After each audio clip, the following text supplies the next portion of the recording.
The woman in the wedding dress showed up at 3 in the morning, clutching a crumpled $20 bill and asking to see her honeymoon. I'd been working the night shift at the Recall Theater for 6 months, and the late-night customers always brought the worst requests. But this one made my stomach twist in ways I wasn't prepared for. Her dress was yellowed with age, the lace torn at the sleeves, and when she smiled at me through the bulletproof glass of my booth, I could see that half her teeth were missing. "I want to watch August 15th, 1987, she said, her voice hoarse like she'd been screaming for hours. "The Hilton Hotel in Maui, room 237. The computer screen in front of me flickered as I typed in her request. The Recall Theater wasn't like regular movie theaters. We didn't show films or documentaries. We showed memories, real ones, pulled from people's minds using technology I didn't understand and wasn't paid enough to question. "Ma'am, I need you to understand the rules," I said, reading from the laminated card taped to my desk. "First, you can only view memories that belong to you. Second, if you brought any photographs of the memory you want to see, you must burn them in the receptacle before entering. Third, if you begin crying within the first 5 minutes, you'll be escorted out immediately. Fourth, during intimate or violent memories, you must not look directly at the screen. And fifth, if you choose to leave through the emergency exit, I will not acknowledge that I saw you." She nodded eagerly, but something about her enthusiasm made my skin crawl. Most people who came here were hesitant, nervous about reliving their past. This woman looked hungry. "The honeymoon memory will cost $45, I said. Her face fell. "I only have 20. "Then you can't—" "Please," she interrupted, pressing her face against the glass. "I haven't seen Harold in 30 years. I just want to remember what it felt like when he loved me." The desperation in her voice hit me like a physical blow. I glanced at the security camera in the corner of the booth, then at the clock. My supervisor, Garrett, wouldn't be back until morning. "Fine," I said, taking her 20. "Theater 7. Show starts in 10 minutes. She practically skipped down the hallway, her torn dress trailing behind her. I watched her go, already regretting my decision. The Recall Theater had been built in what used to be an old shopping mall. The original stores had been converted into individual viewing rooms, each equipped with a single chair and a wall-mounted screen. The technology was cutting edge, but the building itself felt like a tomb. Fluorescent lights buzzed overhead, casting everything in a sickly green tint. The carpet was stained with things I didn't want to identify. My booth sat in the center of it all, a glass cage surrounded by the entrance to dozens of theaters. From here I could see people coming and going, but they couldn't always see me. The one-way glass gave me privacy, but it also made me feel like I was watching the world through a fishbowl. 10 minutes later, I heard screaming. It wasn't the kind of screaming you hear in horror movies. It was raw, primal, like an animal being torn apart. The sound echoed through the empty mall, bouncing off the walls and growing louder with each repetition. I grabbed my radio. "Security to Theater 7. We have a situation." But our security guard, Mills, was probably asleep in the break room. He was pushing 70 and only worked here because no one else would hire him. I'd be lucky if he even heard the radio. The screaming stopped abruptly. I stared at Theater 7's entrance, waiting for the woman to emerge. The rule was clear. If you start crying within the first 5 minutes, you get escorted out. But what about screaming? That wasn't covered in the manual. Minutes passed.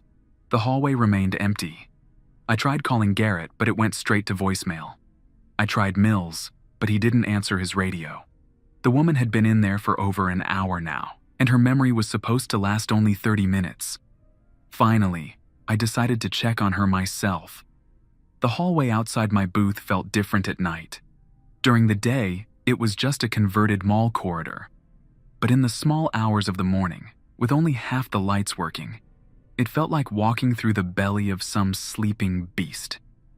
Theater 7's door was slightly ajar. I pushed it open and peered inside. The room was empty. The chair sat in the middle of the space, facing a blank screen. There was no sign of the woman, no indication she'd ever been there except for a faint smell that reminded me of old flowers and mothballs. I checked the emergency exit at the back of the theater. The door was locked from the inside, just as it should be. But there was something else that made me stop cold. On the floor, directly beneath the emergency exit, lay a crumpled $20 bill. I picked it up with shaking hands. It was the same bill the woman had given me, still warm as if someone had just been holding it. The next morning, I tried to explain what happened to Garrett, but he wasn't interested. "Look, Finn," he said, not looking up from his coffee and newspaper. "People come here to watch their memories, and sometimes those memories are hard to handle. Maybe she left through the main entrance while you were distracted." "But I was watching the whole time," I insisted, "and I found her money under the emergency exit. Then maybe she dropped it." Garrett finally looked at me, his expression tired. "This job isn't easy, kid. People come here carrying a lot of pain. Sometimes they break down, sometimes they leave quietly. Your job is to sell tickets, not to babysit the customers." I wanted to argue, but Garrett had been running the recall theater for 15 years. If anyone understood how it worked, it was him.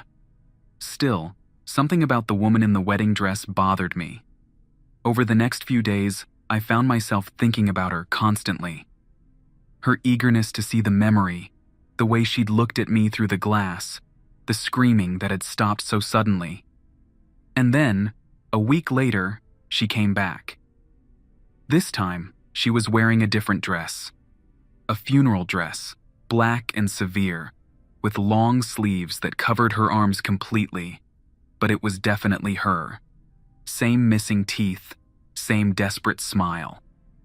"I'd like to see November 3rd, 1993, she said, sliding another $20 bill across the counter. "St. Mary's Cemetery, the burial." My blood turned to ice water. "Ma'am, I'm going to need to see some identification." She laughed, a sound like breaking glass. "You know who I am, Finn." I hadn't told her my name. "I'm going to have to ask you to leave," I said, my voice barely steady. "But I followed the rules last time," she said, tilting her head to one side. I didn't look directly at the screen during the intimate parts. "I left through the emergency exit just like I was supposed to. You said you wouldn't acknowledge seeing me." The words hit me like a slap. I hadn't said that. The rule was that if someone left through the emergency exit, I wouldn't acknowledge that I saw them. But this woman was claiming I had said something else entirely. "Ma'am, I need you to leave, now." She pressed her face against the glass again, and this time I could see that her eyes were completely black. Not just the pupils, but the entire eye, like someone had filled them with ink. "I want to see Harold's funeral," she whispered. "I want to remember what it felt like when they put him in the ground." I reached for the panic button under my desk, but before I could press it, she was gone. Not walking away, gone. Just gone. The $20 bill remained on the counter, but the woman had vanished. I sat in my booth for the rest of the night, jumping at every sound, expecting her to reappear at any moment. But she didn't come back. Not that night. The next morning, I cornered Garrett before he could disappear into his office. "We need to talk about the rules," I said. He sighed heavily. "What about them?" "They're changing. Or maybe they were never what I thought they were." I told him about the woman, about her black eyes, and the way she'd quoted the rules back to me differently than they were written. Garrett listened without interrupting, his expression growing more serious with each detail. When I finished, he was quiet for a long time. "Finn," he said finally, "how long have you been working here?" 6 months. "And in those 6 months, how many times have you actually read the rules? I mean, really read them, word for word?" I frowned. "Every time I explained them to a customer. Why?" "Go get the rule card from your booth. Bring it here." I walked back to my station and grabbed the laminated card. It was the same one that had been there since my first day, yellowed with age and slightly warped from humidity. I brought it back to Garrett's office and set it on his desk. "Read it out loud," he said. I picked up the card and began. "First, you can only view memories that belong to you. Second, if you brought any photographs of the memory you want to see, you must burn them in the receptacle before entering. Third, if you begin crying within the first 5 minutes, you'll be escorted out immediately. Fourth, during intimate or violent memories, you must not look directly at the screen. And fifth, if you choose to leave through the emergency exit, I will acknowledge that I saw you." I stopped reading. The last rule was different. I was certain it had said I would not acknowledge seeing them leave. But there it was, in black ink on the laminated card. "I will acknowledge that I saw you." "That's not right," I said. "It said not acknowledge before." Garrett nodded slowly.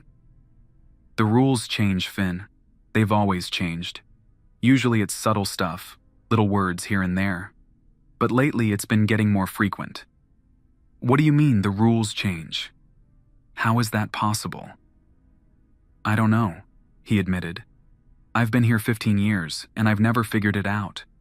But I know that the people who built this place, the people who developed the memory viewing technology, they're not normal." "What does that mean?"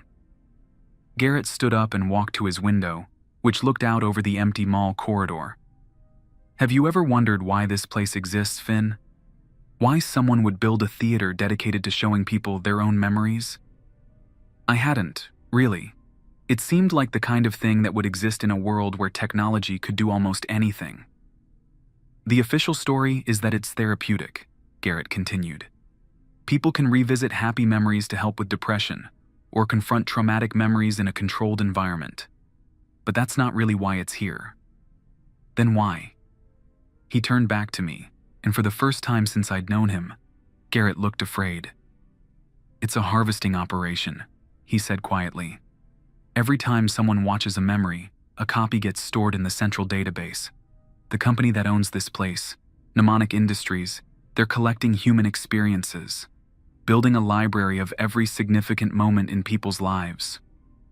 "For what?" "I don't know. But I know that the rules are designed to maximize the collection.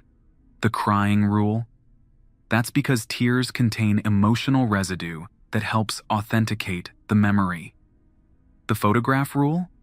Burning physical mementos creates a psychic connection that makes the extraction cleaner. The emergency exit rule? That's so people can leave without being officially recorded as having been here." My head was spinning. "And the rule about not looking directly at the screen?" "That one's for your protection," Garrett said grimly. "Sometimes when people are reliving particularly intense memories, something gets projected back through the viewing equipment. If you look directly at it, you can get caught in their memory loop." "Memory loop?" "You start experiencing their memory as if it were your own. Usually it only lasts a few minutes, but sometimes..." He trailed off. "Sometimes what?" "Sometimes people get stuck. They can't tell the difference between their memories and someone else's. They lose track of who they are."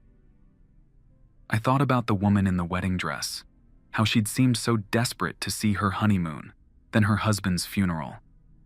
Had she been stuck in a memory loop? Was that why her eyes had turned black? "Garrett," I said slowly, "what happens to people who get stuck?" He looked at me for a long moment, then walked back to his desk and pulled out a thick folder. "These are incident reports from the past 5 years," he said, dropping it in front of me. "Missing customers, equipment malfunctions, unexplained phenomena. Corporate tells me to file them and forget about them, but I keep copies." I opened the folder and started reading. The reports were brief, clinical, but the pattern was clear. People would come to view a memory, and then they would disappear. Not just leave the building, but vanish entirely. Sometimes their cars would still be in the parking lot. Sometimes their personal belongings would be found in the viewing rooms. But the people themselves were gone. "How many?" I asked. "In 5 years? 43 people? And corporate doesn't care?" Corporate says it's an acceptable loss rate for the experimental technology. Garrett's voice was bitter. They pay the family's settlements, claim the missing people had pre-existing mental health conditions that made them unsuitable for memory viewing. I closed the folder, feeling sick. Why are you telling me this? Because you're starting to see the truth. The woman in the wedding dress? She's not the first person to come back after disappearing. They show up changed, different, like they're not entirely themselves anymore. Changed how? They remember things that didn't happen to them. They know things they shouldn't know, and they're always trying to get back into the viewing rooms.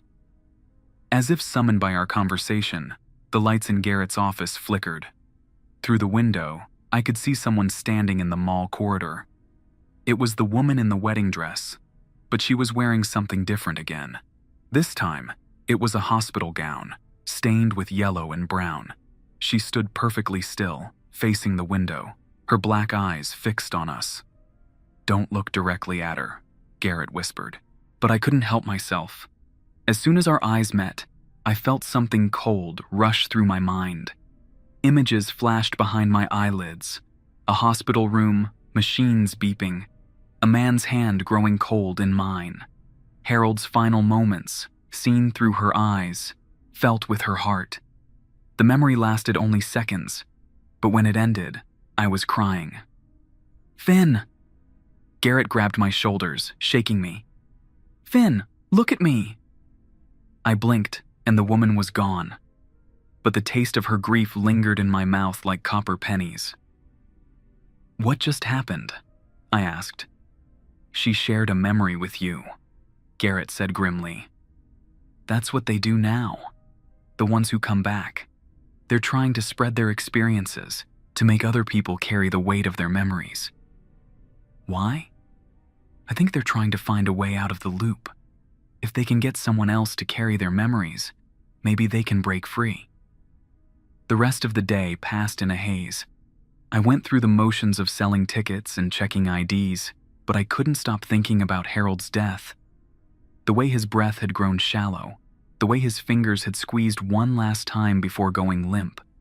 The memory felt as real as anything from my own life. That night, I called in sick and drove to the library. I needed to understand what was happening at the recall theater, and I knew I wouldn't find answers in the employee manual. It took me 3 hours of searching through newspaper archives and public records, but I finally found what I was looking for.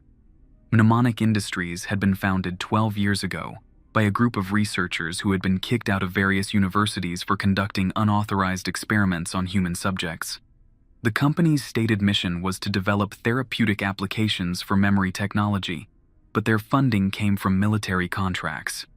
They were working on something called Project Recall, which aimed to extract and store combat memories from soldiers for training purposes. The Recall Theater was their pilot program, a place where they could test their technology on civilian subjects, refining the extraction process and building their database of human experiences. But there were problems from the beginning. Equipment malfunctions, customers reporting false memories, staff members quitting after claiming to see things that weren't there. The local health department had tried to shut down the theater twice, but corporate lawyers had managed to keep it open. Then I found the really interesting part.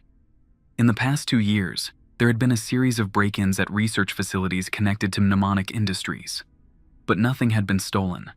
Instead, the intruders had apparently been trying to access the memory databases, as if they were looking for something specific. The break-ins had stopped 6 months ago, right around the time I'd started working at the theater. I drove home feeling more confused than ever. If the missing customers were trying to access the memory databases, what were they looking for? And why had the break-ins stopped when I'd been hired? The answer came to me 3 days later, when the woman in the wedding dress appeared in my booth. Not outside the booth, looking through the glass. Inside, sitting in the chair next to my desk as if she'd always been there. "Hello, Finn," she said pleasantly. "I've been wanting to talk to you." I tried to stand up, but found that I couldn't move. Not paralyzed exactly, but like my body had forgotten how to respond to my commands. "Don't be afraid," she continued. "I'm not going to hurt you. I just need you to understand something." Her voice was different now, clearer, more focused. The desperate edge was gone, replaced by something calm and purposeful.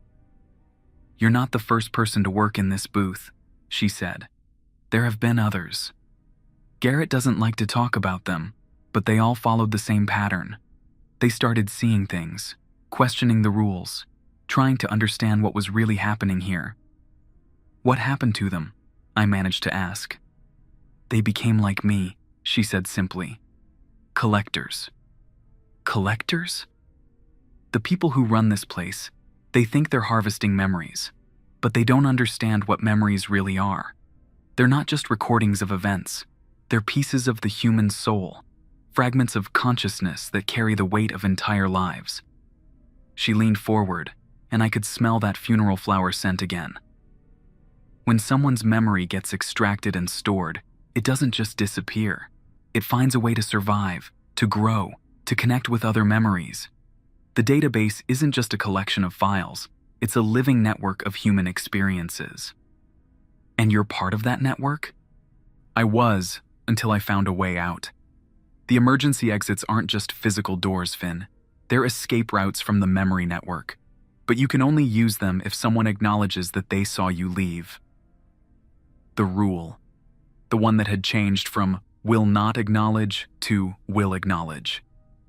She had been telling me the truth about what it used to say. "The rules change because the network is learning," she continued. "It's trying to trap more people to grow stronger, and it's using the booth operators to do it." "Using us how?" "You're the gatekeepers, the ones who decide who gets in and who follows the rules. But you're also connected to the central system. Every time you process a ticket, every time you explain the rules, you're feeding information back to the network."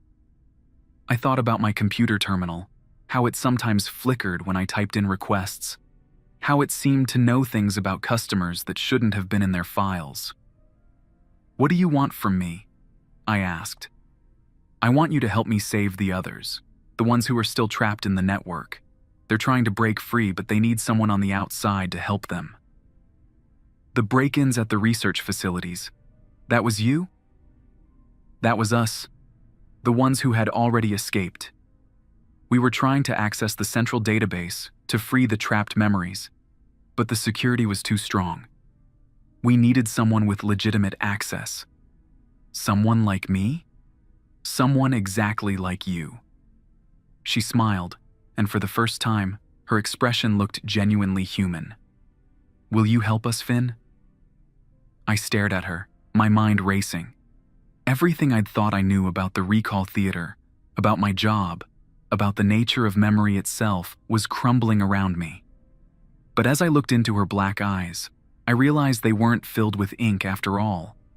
They were filled with stars, thousands of tiny points of light, each one a memory, a moment of human experience preserved in the dark. "Tell me what I need to do," I said. The plan was simpler than I'd expected, but infinitely more dangerous. According to Vera, that was the woman's real name. The Recall Theater's central database was housed in a server room beneath the building.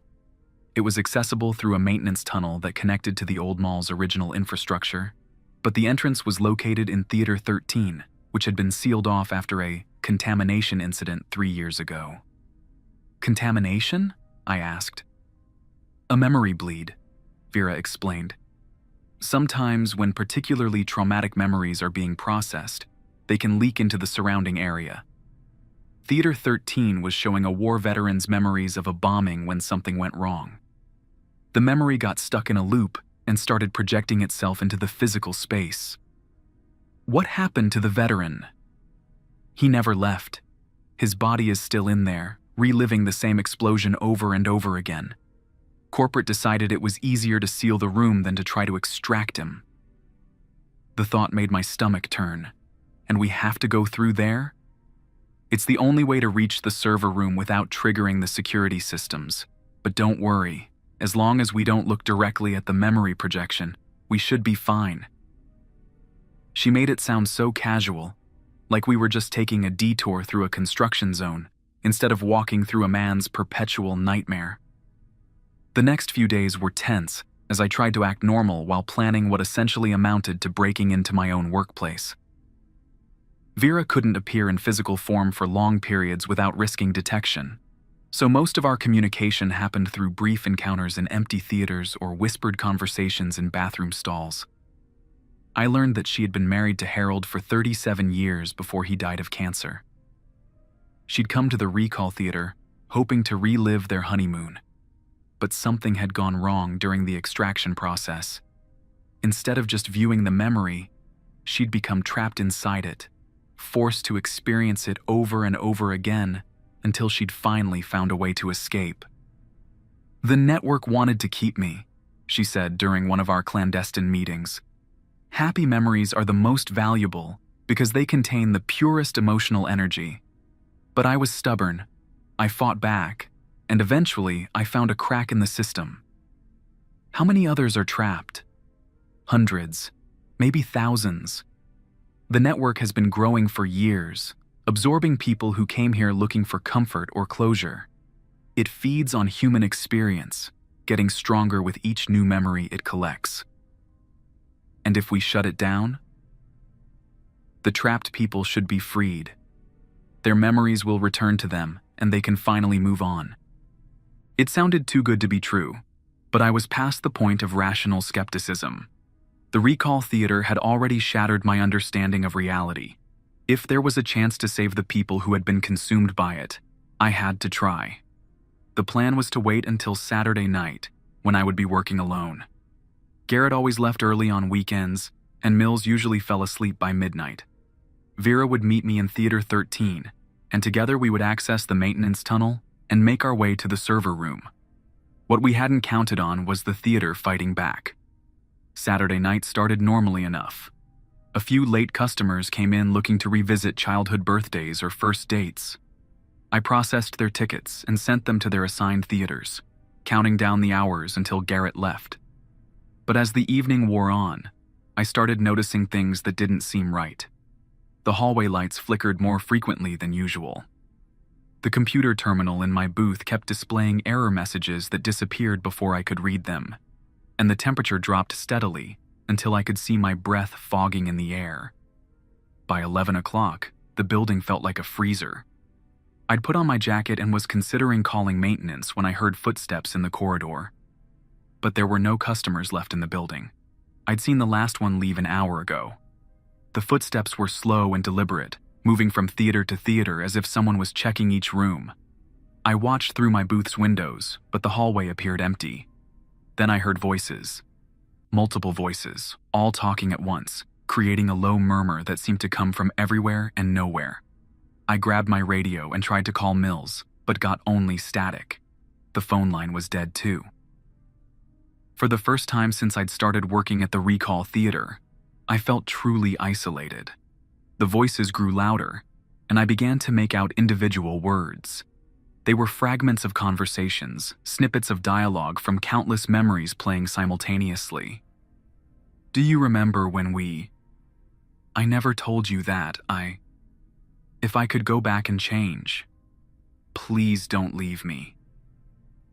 The sound was overwhelming, like being in the middle of a crowded restaurant where every table was having a different conversation.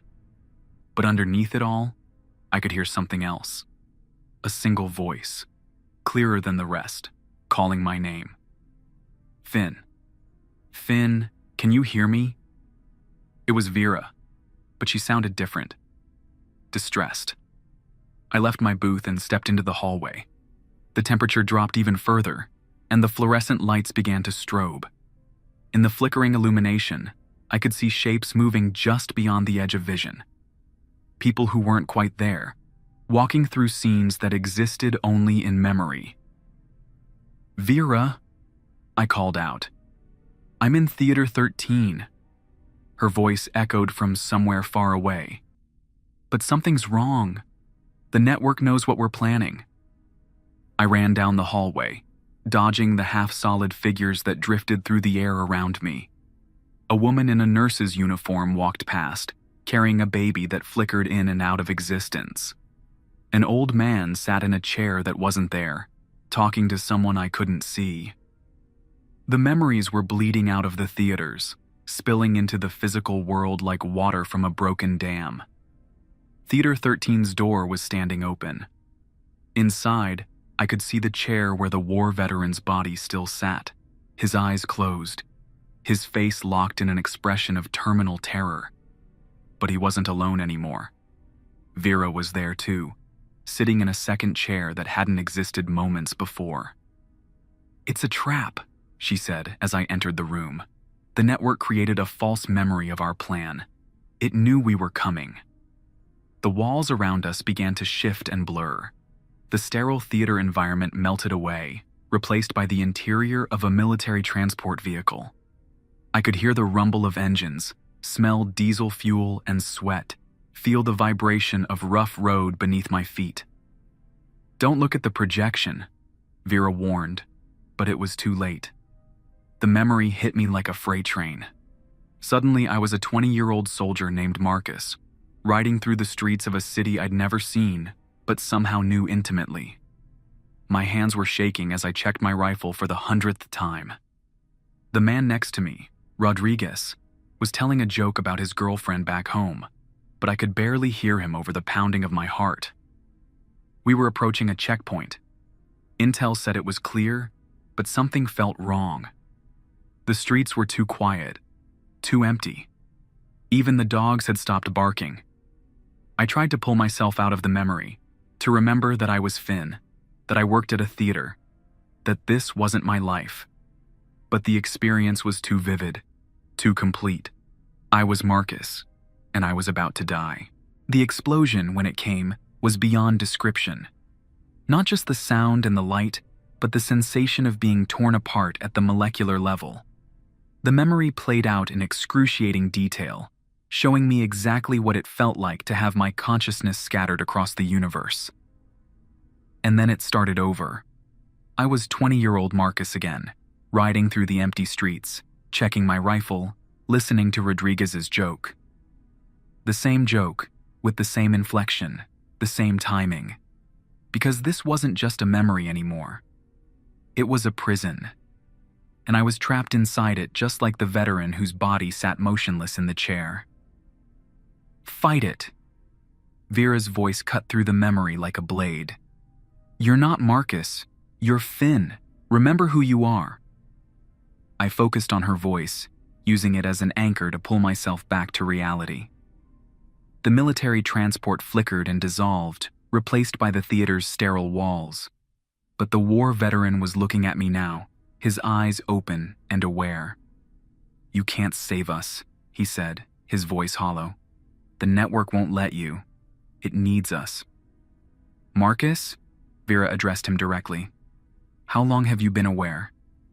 3 years, 2 months, 18 days, he replied automatically. "I've been counting every loop, every death.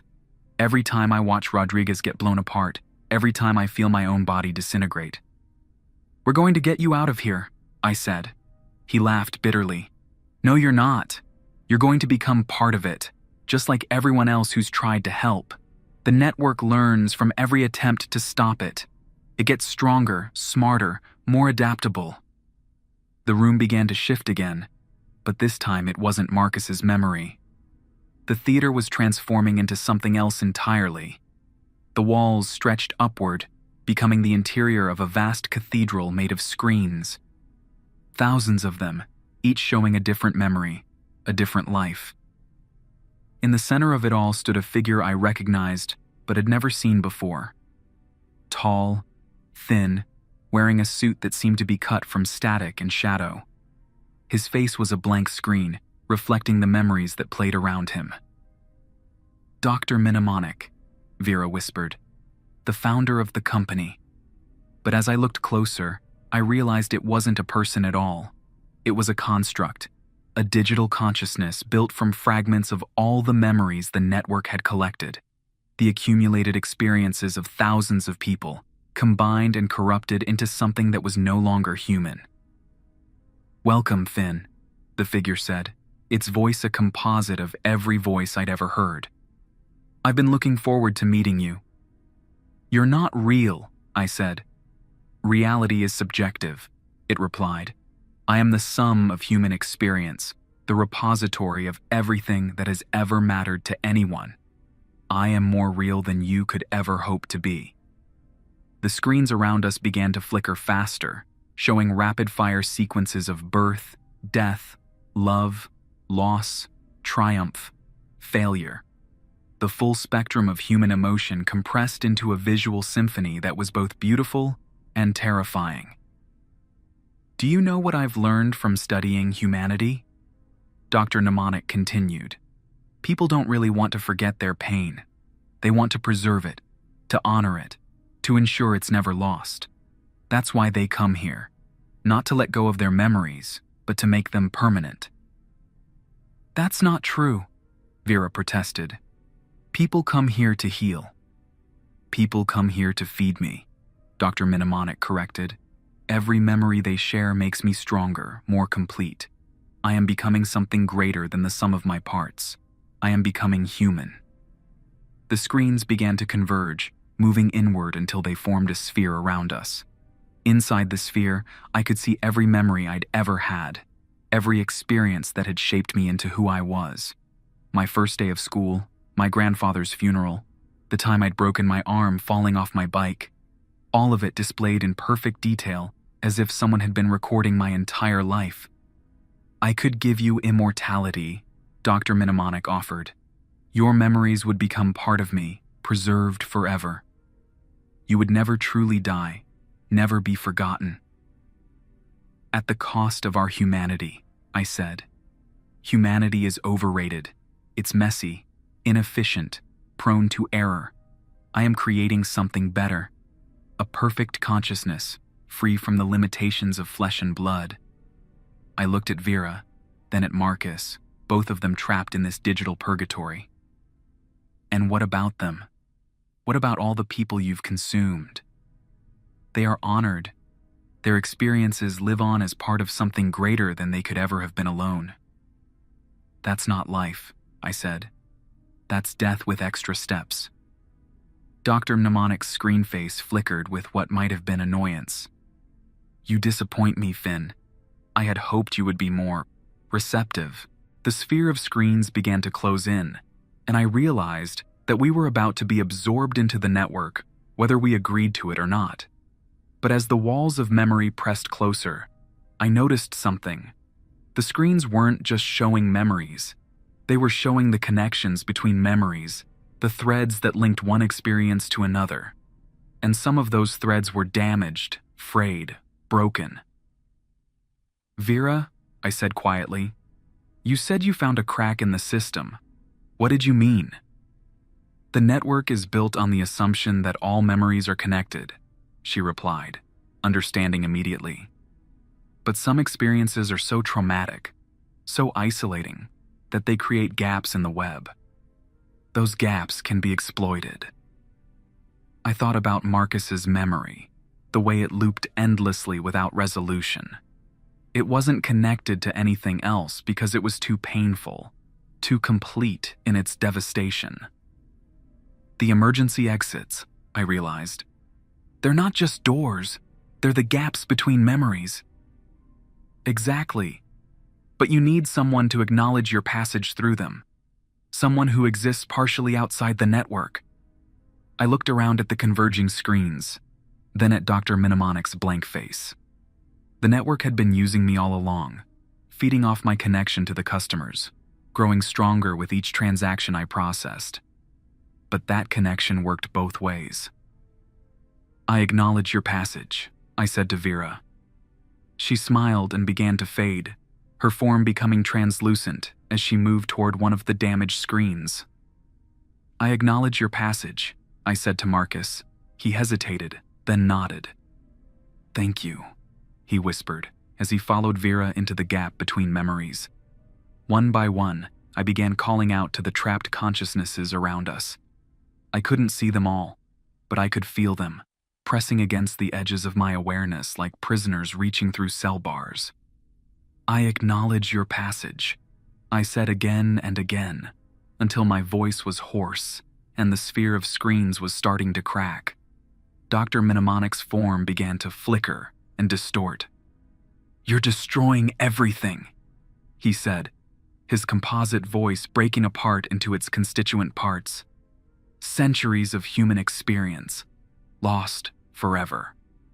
"Not lost," I replied. "Returned to where it belongs." The cracks in the screen sphere spread faster, letting in light from somewhere beyond the network. Through the gaps I could see people walking away, their memories restored, their humanity intact. But the network wasn't going to let me go easily. As the digital cathedral collapsed, I felt tendrils of consciousness reaching for me, trying to pull me deeper into the system. "You can't escape," Dr. Mnemonic said, his form now barely visible. "You're part of this now, part of me." He was right, partially. My 6 months of working at the theater had created connections between my mind and the network. I could feel those connections now, like hooks in my consciousness, trying to drag me down into the digital depths. But I had something Dr. Mnemonic didn't understand. I had a choice. "I acknowledge my own passage," I said. The hooks snapped, the connections severed, and I found myself standing in the ruins of Theater 13. The screens were gone, the digital cathedral dissolved. Marcus's body was gone too, finally free from its endless loop. I was alone in an empty room, but for the first time in months, I felt truly free. The Recall Theater closed permanently the following week. The official story was a gas leak that had made the building unsafe for occupancy, but I knew the truth. The network was dead, its central consciousness scattered beyond repair. Mnemonic Industries filed for bankruptcy within days. Their research facilities were seized by the government, their employees scattered to other companies. The memory viewing technology was classified and locked away, deemed too dangerous for civilian use. I never saw Vera again, but sometimes I catch glimpses of her in old photographs, standing in the background of other people's wedding pictures, smiling peacefully. She found her way back to Harold, I think. Back to the memories that truly belonged to her. As for me, I found a new job at a regular movie theater, the kind that shows films with actors and special effects and stories that never really happened. It's quieter work, less complicated. But sometimes, late at night when I'm closing up, I think about all the people who walked through those emergency exits, all the trapped memories that found their way home. And I remember that sometimes the most important rule is knowing when to break all the others. The human mind wasn't meant to be imprisoned, digital or otherwise. Our memories, our experiences, our pain and joy and love, they're not meant to be harvested or stored or preserved forever. They're meant to be lived, and then, when the time comes, they're meant to be let go. That's what makes us human. Not the perfection of our recall, but the imperfection of our remembering. And the courage to acknowledge when it's time to walk through the exit door, even when we can't see what's waiting on the other side.